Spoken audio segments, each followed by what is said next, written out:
અમદાવાદના મણિનગર ખાતે થોડાક જ દિવસ પહેલા ડ્રિંક એન્ડ ડ્રાઈવનો કિસ્સો સામે આવ્યો હતો।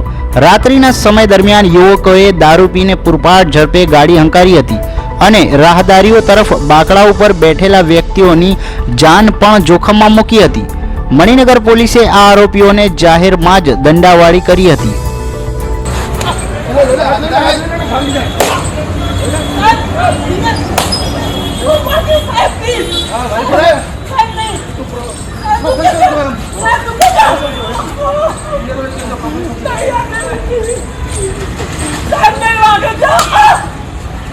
સાહેબ